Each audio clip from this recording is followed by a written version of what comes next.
You know, there's a common story we often hear as we get older. It's the one that says reaching your 60s, 70s, and 80s means slowing down, perhaps accepting more aches and pains, maybe even losing a bit of that independence you've always cherished. It's a narrative that can feel heavy, and it can sometimes lead us to expect less from ourselves, to believe that certain limitations are just an inevitable part of the journey. You might look around and see friends or family members facing health challenges, and a quiet worry starts to creep in. Is that my future too? Will I still be able to do the things I enjoy? Or even the simple things I need to do every day? It's a painful reality for many, this feeling of potential decline. But what if that wasn't the only story? What if there were quiet indicators, simple everyday abilities, that signal something much more positive? A kind of secret language your body speaks when it's not just getting by, but truly thriving. In this video, we're going to explore 8 surprising things that, if you're between 65 and 80 and can still do them comfortably, are strong signs you possess a level of functional health that's genuinely exceptional. These aren't about running marathons or climbing mountains. They're about maintaining the kind of strength, balance, and cognitive sharpness that allows you to live your life fully and independently. Stick around until the very end, because I'll share something that might truly surprise you about the power of these simple abilities. Let's dive right into the first one. Something you probably do multiple times a day without even thinking about it. But it speaks volumes about your underlying strength being able to get up from a chair easily without using your hands for support. Think about it. When you're sitting on a standard dining chair, or even a slightly lower armchair, can you lean forward slightly and stand up smoothly, using just the power in your legs and core? Or do you find yourself reaching for the armrests, pushing off your knees, or needing a little rock forward before you can get going? This simple act, the transition from sitting to standing, is a fundamental movement of daily life. And the ease with which you can do it is a direct reflection of your lower body strength, your quadriceps, hamstrings, and glutes, as well as your core stability. These are the muscle groups that not only help you stand up, but also walk, climb stairs, and prevent falls. As we age, muscle mass can naturally decline, a process called sarcopenia. But those who maintain the ability to rise effortlessly from a chair without needing that extra boost from their hands are showing that they've successfully maintained a significant level of this crucial strength. It's not just about convenience, it's about independence and safety. Imagine going out to dinner, visiting someone's home, or simply getting up from your own armchair after reading. If getting up is a struggle, it limits where you feel comfortable going and increases the risk of losing balance or straining something. Someone who can pop up easily isn't just strong. They likely feel more confident in their mobility, which encourages them to stay more active, creating a wonderful positive cycle. If you find this challenging, don't despair. It's something you can work on. Simple exercises like chair squats where you stand up and sit down repeatedly, maybe starting with using your hands lightly and gradually trying less, or even just practicing getting up from different height chairs, can make a real difference over time. This ability to stand up with ease is a powerful marker of functional fitness, showing that your everyday movements are supported by robust muscles. Building on that foundation of lower body strength and core stability, the second indicator of exceptional health in your 60s, 70s, or 80s is being able to walk briskly for 15 to 20 minutes, comfortably. We're not talking about a leisurely stroll where you're window shopping or admiring the flowers, though that's great too. We mean walking at a pace where you can still hold a conversation, but you're slightly out of breath, and your heart rate is elevated, a pace where you feel like you're purposefully moving. This ability demonstrates excellent cardiovascular health. Your heart and lungs are efficiently working together to supply oxygen to your muscles. It also shows good endurance in your legs and core, the ability to sustain activity without quickly fatiguing. Think about the implications of this. Someone who can walk briskly for a good chunk of time can cover significant distances, participate in activities that involve walking like exploring a new town, going on a gentle hike, or simply running errands on foot. and maintain better circulation throughout their body. This kind of regular, moderate intensity activity is absolutely vital for managing blood pressure, cholesterol, and blood sugar, reducing the risk of heart disease and stroke, and keeping your weight in a healthy range. It's also fantastic for your mood and cognitive function. Getting the blood flowing to your brain is incredibly beneficial for many people in this age range. Walking becomes their primary form of exercise, and being able to do it briskly means they're getting a more significant health boost from it. If a 15-20-minute brisk walk feels like a struggle right now, that's okay. Start with shorter durations. Walk at a slightly slower pace and gradually build up the time and intensity. Consistency is key. Being able to sustain this kind of activity points to a well-functioning circulatory system and a body capable of handling sustained effort. Now, let's consider the third indicator, one that speaks to functional strength in your upper body and core, being able to comfortably carry grocery bags or other moderate weights. Picture this: you've just finished your shopping, and you have a couple of bags, maybe 5-10 pounds each. Can you lift them? Walk from the car into your home and put them away without feeling strained or needing to make multiple trips for just a few items. This might seem simple, but it requires strength in your arms, shoulders, back, and core muscles.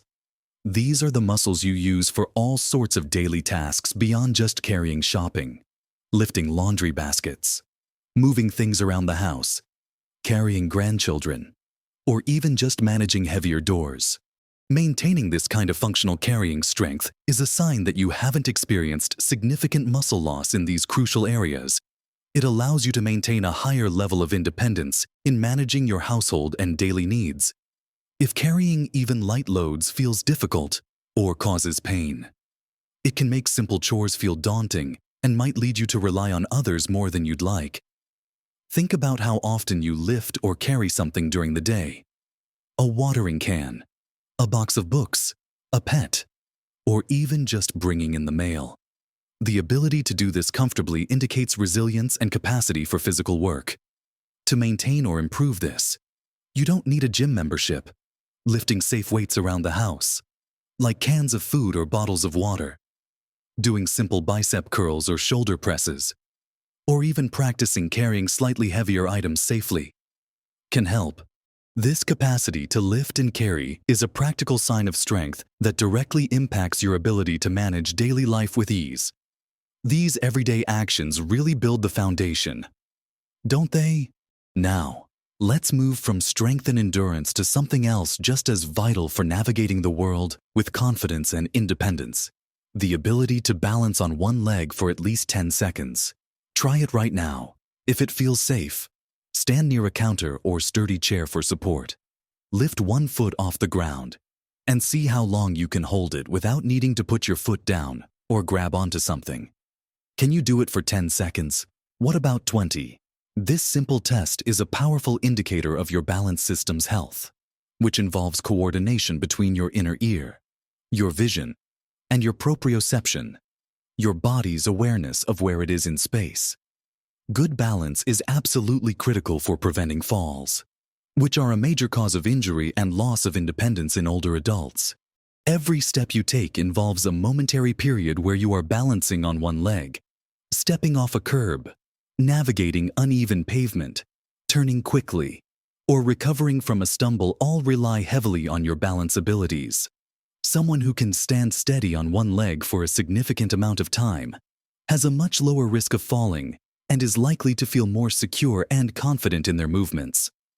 This confidence encourages greater activity and participation in life, which in turn helps maintain physical and mental health. If balancing on one leg is a challenge, don't worry. Balance can be improved with practice. Simple exercises like standing on one leg while brushing your teeth, holding onto the counter initially, practicing the tandem stance standing with one foot directly in front of the other, or even just walking heel to toe can help train your balance system. The ability to maintain steady balance on one leg is a quiet superpower that significantly enhances safety and freedom of movement. Next up, let's talk about a type of strength you might not think about until it's not quite there: Good grip strength. Can you easily open a stubborn jar of pickles or jam? How about carrying a heavy bag by its handle? Or squeezing something firmly? Grip strength is a surprisingly good overall indicator of upper body strength and even overall health. Studies have shown a correlation between strong grip and better outcomes in various health measures as we age. It's essential for countless daily tasks: opening packaging, turning doorknobs, holding tools, writing, even getting dressed. Losing grip strength can make many everyday actions frustrating and difficult. Impacting your independence. Someone who still has robust grip strength likely maintains better muscle mass in their hands, wrists, and forearms, which is connected to overall muscular health. It's a practical measure of your ability to interact with the physical world, to manipulate objects, and to perform fine motor tasks with ease. While some decline in maximum strength is normal, maintaining a good functional grip indicates resilience. You can work on grip strength by squeezing a stress ball, using hand grip strengtheners, or even simple exercises like repeatedly clenching your fist tightly and then relaxing. The ability to open that tricky jar without asking for help is a small victory that represents significant underlying functional capacity. Now, let's shift our focus from the physical to the cognitive. But remember, these are all interconnected. The sixth indicator is being able to remember details from recent conversations or events without significant difficulty. We're not talking about recalling every single word spoken or what you had for breakfast last Tuesday, but being able to follow a conversation, remember the main points, recall what happened during a social visit yesterday, or remember what errands you plan to run today. Some mild forgetfulness is common with age, but maintaining a sharp memory for recent information is a strong sign of healthy cognitive function. This ability allows you to stay engaged in conversations, follow plots in books or movies, manage appointments and medications, and maintain your independence in daily planning and decision-making. It's crucial for staying connected with friends and family and feeling confident in your mental capabilities. Those who can easily recall recent events are likely benefiting from good brain health, potentially supported by lifestyle factors like physical activity, social engagement, and mental stimulation. While serious memory issues require medical attention, you can support cognitive function through activities like learning new things, doing puzzles, reading, staying socially active, and discussing events with others. The ability to recount details from a recent chat or remember where you left your keys most of the time is a powerful indicator of a healthy and active mind. So, we've talked about keeping our bodies strong and balanced, and our minds sharp. But exceptional health isn't just physical and mental. It has a big social and functional component too. Let's look at the next couple of indicators. Starting with the seventh, actively participating in social activities or hobbies. This might seem less like a physical test, but the ability and willingness to engage with others and pursue interests outside the home is a huge marker of well-being and functional health. It requires a certain level of physical ability to get out and about, whether that's driving, using public transport, or walking. It requires cognitive ability to follow conversations and participate, and it is profoundly beneficial for your mental and emotional health. Maintaining social connections helps combat loneliness and isolation, which are known risk factors for both cognitive and physical decline. Being part of a group, whether it's a book club, a walking group, a volunteer organization, a bridge club, or just regular meetups with friends, provides stimulation, support, and a sense of purpose. Pursuing hobbies keeps your mind engaged and provides enjoyment. Someone who is actively participating isn't just physically capable of getting out. They are mentally and emotionally healthy enough to want to engage with the world around them. This contrasts with individuals who may become housebound, not necessarily because of severe physical limitation initially, but perhaps due to declining confidence, low mood, or lack of social opportunity, which then often leads to physical decline. The ability to get dressed, get out the door, interact with others, and enjoy shared activities is a holistic indicator of vibrant health. It shows you have the energy, mobility, and mental state to connect and contribute. If you find yourself withdrawing, even small steps towards reconnecting can make a big difference. A phone call, a short visit, joining a local seniors group. Active social engagement is a powerful signal of continued vitality. Finally, the eighth indicator that points to exceptional health in your 65s, 70s, or 80s is being able to comfortably manage stairs, even multiple flights, if needed.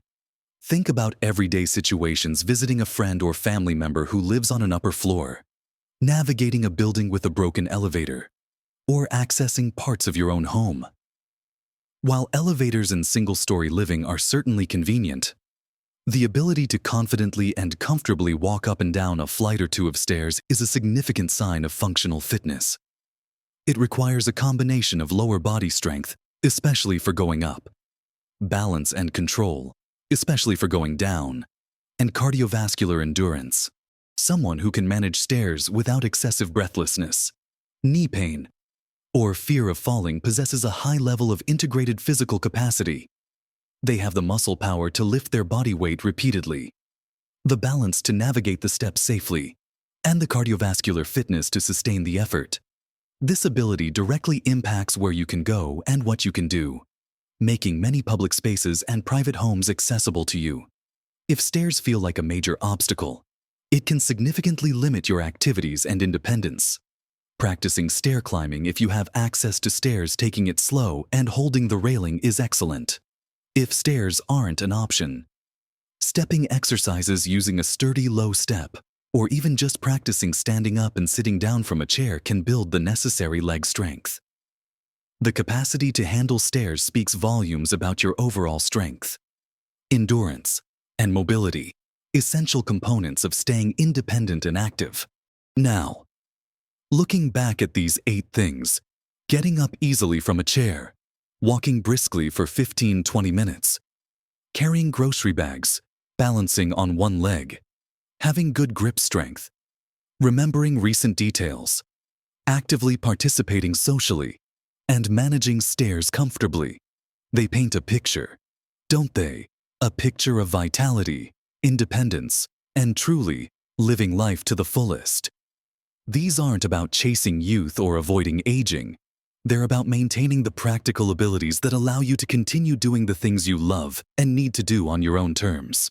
And the surprising truth I mentioned at the beginning, it's this: while these abilities are indicators of exceptional health, they are also, for the most part, maintainable and even improvable. With consistent effort, you don't have to accept a decline in these areas as inevitable. Small, regular efforts to stay active, challenge your balance, engage your mind, and connect with others can make a profound difference in preserving these vital functions well into your 60s, 70s, and 80s, and beyond. It's not about perfection, it's about maintaining function, independence, and quality of life. Remember, even small changes can make a big difference to your health and happiness. Just trying one of the simple exercises we mentioned, making an effort to walk a little further, or reaching out to a friend can start building momentum. These 8 abilities are markers of a life being actively lived, not just passively experienced. They represent the freedom to move, to think, and to connect.